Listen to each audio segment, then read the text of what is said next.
Welcome back, everyone, to Let's Play Yoshi's Island. I know it's been quite a while, but in the previous episode, we ventured through the old school realm of World 2-1 and World 2-2, where I exhausted every bit of baseball humor I could come up with. Well, we have World 2-3 awaiting us now, though, and now is the chance to answer that eternal question: what's Gusty taste like? Seems we're back in the jungle. Bit of a switch yet again for the more continental atmosphere of World 2-1 and 2-2. And here are the Gusties. They blow in from one side of the screen to the other. Pretty simple. What do they taste like? Turns out not much. Moving on here, we have some suspicious dirt hanging in the air and some even more suspicious coin outlines. There must be a way to collect them, right? Well, sure enough, up in this topmost dirt clod, there's a hidden cloud with a switch that makes these coins solid and collectible. 54 of them here, but don't worry if you miss some of them. They're all yellow and unimportant, unless you want to get a 1-up, of course. So, they're pretty much optional. Move on, collect this red coin, take a look at this tree that seems to be using a recycled fuzzy sprite a little. Nice aim, me! Let's pop this cloud, get a flower, head onward. Gusties are getting a little more common here, so make sure you pop or eat any that get in the way. This Shy Guy's going to come down with a 1-up. Strangely enough, he doesn't always appear. I'm not exactly sure why. Meanwhile, this cloud has stars in it. Careful not to get clipped by a Gusty. Heading onward, the Gusties get even more frequent as you go through some precarious platforming here. Be sure not to accidentally touch them because the knockback from them might just send you into one of these pits. These Gusties may seem to be immaterial, but in fact you can destroy them by hitting them with an egg, if your aim is actually good anyway. Or if they get low enough, you can even jump on them. Provided you actually get your aim right with that too. Meanwhile, if you have the hasty control method, this wing cloud and corresponding flower are actually much easier to collect. All you have to do is hit A once and let go. This cloud, I'm saying meanwhile a lot, aren't I? And getting hit apparently. That cloud had stars in it. You can refill your ammo with some Gusties here if necessary, and it looks like we're actually in Gusty country and heading underground. We have Lantern Ghost helping us refill the rest of our ammo if necessary, and a middle ring already. So soon in the level. This block gives you a refresher on the fact that these dirt walls can be destroyed by eggs. Of course, it's probably pretty obvious by this point already, unless you're inexperienced to this type of game, or you're kind of young. I mean, I would have appreciated the help when I was first playing through this when I was 7 or so, especially since now you're required to know this to move onward. Well, that just happened. Wow. So as I was saying, you can hit through these walls here to get more eggs. This giant wall of dirt actually has a secret in it. Aim at just the right spot and you'll find a hidden cloud with more stars in it. These fangs here are actually playing a similar role to the Gusties up above ground. They just kind of come in droves. Nothing too dangerous though. Fly Guy here hanging out with a red coin. Let's relieve him of that. Heading on where we have more of these, let's call them milds for now. Don't worry, there are more stars later on, I promise. In fact, there's some right here. Meanwhile, this cloud has a single coin. I guess that counts as a zonk. This cloud, if you notice, is actually moving in a bit of a circle. Not that it makes it any harder to hit, because it's still pretty big, and it has a flower for us. Heading downward, we have some flippers and a superstar. You know what that means. Plow through every enemy in our path, including those guys we'll see more of in later levels, as far as you can. And up here we have, if the camera would pan up for us, a mini-game hut, but no key. Surely we'll find one further on. Up ahead we have a camouflage lantern ghost and a fork in the road. To start off, we want to take the left path here. Little trick, if you aim your tongue just right, you can actually reach over this pipe and grab the guy on the other side. So we have a massive thing of dirt, breakable ground, whatever you call it. You can use eggs to open a path here. There's a hidden cloud, in fact, with some stars in it. Getting up here will get us access to some coins. Flying across the way, a flower that the eggs so conveniently collected for us. Further along, more coins. And since this is the end of the line, so to speak, the game seems to encourage you to ground pound here. And if you do so, you'll find another hidden cloud And inside it, actually, let's get an egg first. There we go. And inside it, a switch. Not only does it reveal a hidden pipe over here, it also reveals the location of the 2 hidden clouds. Come on. 2 hidden clouds in this area, including this one, which contains a 1-up. So quick, get down this one before it disappears. Little bonus theme, and these 3 eggs certainly aren't a good sign, because they must be giving you them for a reason. And that reason is... Remember the Gargantua blogs in World 1-4? Well, it turns out they have a cousin. Meet the, Nepinut? I don't know. Lake monsters don't really come with pronunciation guides, but either way, he's big, fangy, and a giant hitbox. Good news is, he also has no defense. Of course, that didn't stop me from being scared as hell of him, too, when I was 7. Seems like he's been amassing quite the hoard here, because as you just heard, we just got 10 of the level's red coins in this little grotto. But we got everything done around here, so let's get out of here before he decides to do anything sneaky. Back in the main area, we have no reason to explore this section of the cave anymore, so let's take the fork right this time. We have a green melon here growing on a stalk, and a reminder of what green watermelons do. Again, it's more of a refresher if someone's young or inexperienced. Or if you're like me when I was young and completely missed that melon in World 1-7. It's the usual, you can use it to shoot seeds at rapid speed like a machine gun. Or like anything that runs bullet seed in Pokemon, I guess. Certain enemies, if you don't get hit by them, and if you hit them just right with a seed, will actually turn into a star. Lantern Ghosts and Milds are not among them, though. This Wing Cloud has some much-needed stars to bring us back at 30, and now we have, curiously, some outline blocks like the kind we saw in World 2-1 that only appear for Superstar Mario. But could you actually get him this far? As this message block says, you morph into the mole tank here. We see a key here. Maybe there's something else further onward. And also, you know how in Mario games if you jump off an enemy you get some extra height? Well, turns out you can do the same here and get yourself even further distance from hovering, letting you reach that flower without having to resort to an egg or doing something about these blocks. And here we have another green melon, the way onward. And a very curious little area with a 1-up and some coins that seems impossible to get. Or is it? This exit just has a few coins, nothing of note, and since we can get here already, there's no reason to take this one. So now we know which way to go with the mole tank. There we are.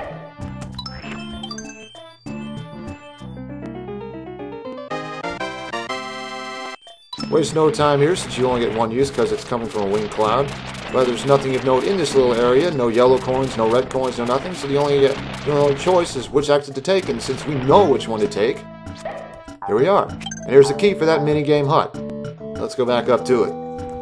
Careful here. Wait for the enemies to come by. Use the Chomp Rock to get yourself some extra distance. And let's see what minigame awaits us today. Turns out it's another round of throwing balloons. Hopefully I'll do a little better this time. It's more or less the same as it was the first time, only 4 commands. You need to trick the bandit into having it pop while he's holding it. It's a giant game of hot potato. Just like before, if necessary, you can screw up deliberately a few times, make sure the balloon is so big that the bandit can't possibly get rid of it before it pops. Well, if you're doing that, it actually helps to make sure you can get the commands right beforehand, so do the first 3 correctly first, and then if you want, deliberately botch the 4th one or wait for the time to run out just to make sure you can do the command correctly. And so then when the time comes, let's see you get rid of it this time, bandit. Come on. Oh, crud. Oh, no, no, no, no, no, no, no. Damn it! Well, I had that one coming, didn't I? Yeah, that could have gone better. So anyway, I'll meet you back where the mole tank cloud was. So, you saw that little area way off to the right before, right? How could you possibly get there without dying? Well... Dun-na-na-na-na! You know, the mole tank clings to walls? Well, it turns out this area doesn't go all the way down. In fact, you can follow all the way along the bottom here, eventually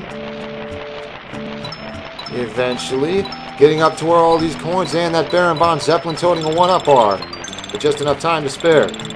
Not really a necessary area, it's just 21 coins according to my notes and that extra life. But it's a cool little bonus. So let's head onward. Careful to avoid these enemies that I got hit by constantly in my practice run. Green melon. Let's use it to free this spring ball. And head onward. And exhaust these so we don't... so we have a little more room to use the tongue. Here we have a chomp rock. Let's free it and roll it ahead of us. Sure enough, plenty of enemies to destroy with it. Keep pressing it onward, and onward and onward. And here we have the goal ring. We're looking good, but there's this block. Could we possibly get Superstar Mario all the way over here? Well, we're about to find out. If you decide to take this little trick, make sure you duck in this area here to make sure the bird enemies don't hit you. And they come twice, so it's really annoying. As we get up here, and apparently get hit, damn it, find the superstars come back, and if we wait just long enough, it'll get out of that little area, and we can lead it forward. Take care to avoid the bird enemies again, because they're small, fast, and are very liable to hit you. The fangs are a little less of a problem. But the birds will come from behind... Oh, crud, I screwed that up. Meet you back in a minute. So as I was saying, the bird enemies like to blindside you, so make sure you give them a wide berth. Keep coming down here. Lead the superstar onward. Get hit carelessly, apparently. And once you get past this little alcove where the chomp rock rolls, the superstar won't be able to go any further. So here's where you grab it and run. Make sure you take the right fork, jump up here, run across the blocks. And if you can get this far, you'll have just enough time to grab this next superstar and keep moving. Good thing we got that flower before, because you wouldn't have had the time to get it here. Keep running to get another one. Keep running. We can finally reach this block. And of course, we handle this as only Mario knows how. Well, you can grab that last superstar to keep hitting it, but apparently I couldn't. That block is mostly coins, but occasionally you'll see some stars drop out of it. Unfortunately, we didn't get any, which means I have to resort to using this 10 star. But 100's still 100, so let's move on. And maybe if we're lucky... Apparently not.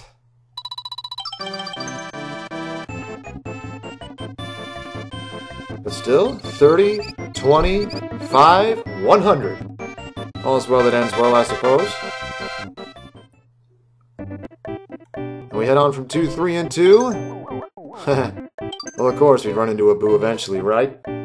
What's a 2D Mario game without a ghost house? And now we enter Bigger Boo's Fort. Bit of an ominous atmosphere, narrow platforms and lava right off the bat. And also off the bat, we have our first boo of the level. They behave just like in Mario games. Look toward them and they stand motionless and harmless. Well, except for the fact that they have a hitbox. But look away and they give chase.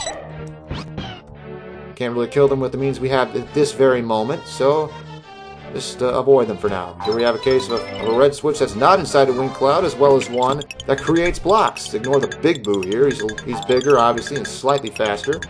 Some coins here, including one behind this boo, but it's yellow, so don't worry too much. Keep moving, get the red coins here. Dodge another boo. Yeesh, where's a poltergeist when you need one? And welcome to the main chamber of this level. I almost said dungeon, but I guess it applied too. You'll be spending the majority of your time in the level in this area. First, let's go through this door. It seems we have no choice now but to kill both of these. See, the trick to killing boos is the fact that they're untouchable, basically. When you're looking at them, you have to hit them while they're giving chase. And how do you do that? Aim an egg perfectly off the wall and pop! And get rid of both in this room, and they reveal a flower.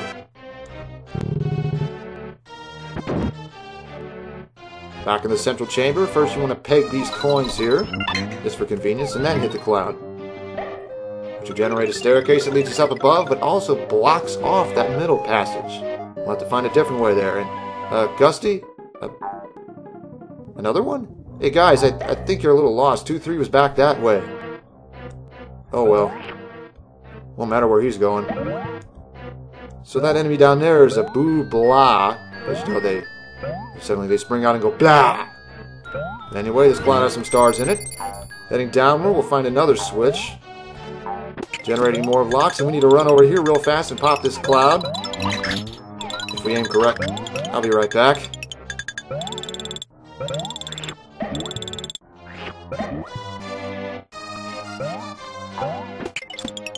As I was saying incorrectly, so we can pop this cloud and get the key it holds inside. And now we can head onward. These boo guys here are just undead shy guys, basically. They behave the same way. You can even use one of them to take out his buddies. Waste not, want not, I always say. Heading up here, we have some eggs. And a locked door that we just happen to have the key for. Let's see what's inside. It's a room lined with boos and coins. This room is actually a perfect example, well, a perfect place, to show how to corral boos together, and apparently carelessly get hit. So as they give chase, you notice they slowly start to line up. Well, if you get enough of them together, you can get them in one long line. And should you find just the right place to do so, with just the right aim, obviously, there, you can take them out in one fell swoop. Just a little more left to do in this room. A couple red coins, that is. So let's check out what's in that pipe. After one quick sweep to make sure I'm not missing anything. And I'm not, so let's head through the pipe. Now we're back in the central chamber, and don't worry, there's definitely more of a reason to go through there than just to get that, those coins and the stars in this chest. Because if you notice, the winged cloud is respawned and the stairs retracted, meaning that if we take this platform, we can get right to where that middle corridor is that we couldn't access before. There's a middle ring and an unnecessary power effect to a bunch of enemies we can't reach. There's those boo blahs. Cool little trick is if you jump on one on the floor, you can, if you do it right, you can bounce on them like a trampoline. Anyway, you can only actually kill them. So you can only kill them by using a power block or a cloud maker, unfortunately. But here's the switch. Let's dodge the boo blahs. Get through this area that we also couldn't get to before. Dodge this one, that one, and head through the pipe. Holy mode 7. This area has a bit of a pseudo 3D effect. Try not to get disoriented. There's a hidden cloud up here, first of all, with a 1-up inside. This fire bar is very deceptive. You know, it looks like it might hit you at any time. It's actually traveling through the 3D plane. Unfortunately, that also makes it kind of hard to tell when it'll hit you and when it won't, so just give them a wide berth whenever necessary. Well, whenever possible. Sometimes it isn't always, as you'll see in some later levels. Here we have a boo, pain in the ass that it is, and a log inexplicably sitting in a flowing, I guess you could call it a river of lava and not burning up. Ah, crap. So as I was going to say before I died, this log is your key across this lava, and the further to the left or right you stand on it, the faster it'll move. If those boos get too close to you, you can always just stare at them and make them stop. Let's move on. This inner hall is, surprise, surprise, patrolled by more boos, and we have more coins to collect here, and some eggs if necessary. This is also a perfect opportunity to corral more of these boos together. And there's the last of the red coins, which is itself a very good sign. So let's gather the ghosts together. That one's got some buddies following him. And with just the right aim, goodbye. If you look very carefully, you'll notice that there's a block up there that's actually breakable. Up here is a secret area, and unlike Bert the Bashful's fort, there's no coins up here. But that's not the point, because if we go all the way to the left here, we'll find a door. And of course, we have to just see what's inside. In fact, it's another bonus area with what that thing's called a boo balloon, because if it gets close enough, we'll see that it actually has a little balloon string on the bottom of it, and they tend to be kind of aggressive and give chase at the most inopportune moments. That guy with the blindfold there is called, I kid you not, Boo Man's Bluff. He can't see you, so he only reacts to sound instead. He's also kind of inconsistent about it. We have some boo guys to give us ammo and a flower up here, but how do we get it? Well, you see, every time you hit a boo balloon, they swell up a little, and apparently get a little more aggressive sometimes. Not this time, though. Guess I'm counting my blessings. But if you hit one 3 times, they pop and reveal a switch, making, whoa, I'll take it. Making every coin and block here solid and able to be touched or collected. And that's your key to getting this 5th and final flower and collecting as many of the coins as possible here before the switch runs out. Since there are only 2 boo balloons, you only have 2 tries at this, so make sure you go for the flower first. And then you can collect every coin possible while avoiding the Boo Man's bluff. I can't believe they called it that. This area has 195 coins here, believe it or not. And I just got all of them except one. You have no idea how annoying that is. But anyway, we got everything we can get in here, and the one necessary thing. So let's head back to the main area. Interestingly enough, when you come back here, the Boos also come back. In fact, they respawn every time you leave this room and return, so if necessary, you can go through the pipe here to that 3D area, come back here, and then corral the Boos all over again to get any stars you still need to get to 30. But for now, let's head through this door. Here we have the final middle ring of the level, and these spinning boards are a little interesting. They travel through the 3D planes, so standing on them will just let you rotate around. The effect is kind of ruined a little by the fact that Yoshi doesn't get closer or further away from the camera. And if you run in one direction, you get an interesting little effect where you move forward, backward, and then forward again due to the nature of how this moves. Well, sometimes it dumps you off, which you want to be kind of careful about. So it's better to just stand on one end and let it carry you to the other. Better safe than sorry, you know? But here we have the boss door, and you know what that means. On guard! The ominous music kicks in, and this room is rather plain, actually. Just some walls, platforms on the sides, and it's not very big either. And here we have, of course, a big Boo. Oh yes! We have Baby Mario's twin brother at Bowser's Castle, but we're not handing him over to the likes of you! For those of you with a keen eye or have played the game before, you might notice that every time Comet casts this magic on an enemy, it picks two random colors. A mix of blue, green, pink, or orange. But here we have Bigger Boo, who's already living up to the name. He behaves just like a regular Boo. If you look at him, he freezes in place. But an interesting thing is, if you look at him, not only does he stop moving, he actually loses his hitbox. That's going to become a key as you hurt him and he swells even bigger. Oh, like I said, it's a bit of a spoiler, but you probably saw it coming. You hurt him the same way as the other Boos, bounce eggs into him. Every hit makes him bigger. But as long as you know to look at him, you can easily run away to the other side. The actual threat becomes the fangs in this area. They can get some cheap shots on you if you're not careful. With 4 hits, Bigger Boo becomes absolutely gigantic, but still not all that much of a threat, because with one more hit... Ooh. I was just about to offer him a wafer thin mint.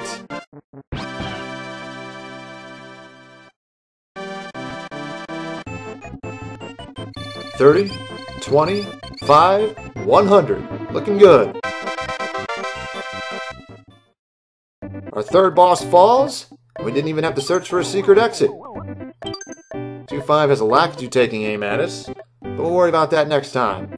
Thanks to everyone who's managed to still follow along despite the hiatus. And we'll see you next time on Let's Play Yoshi's Island.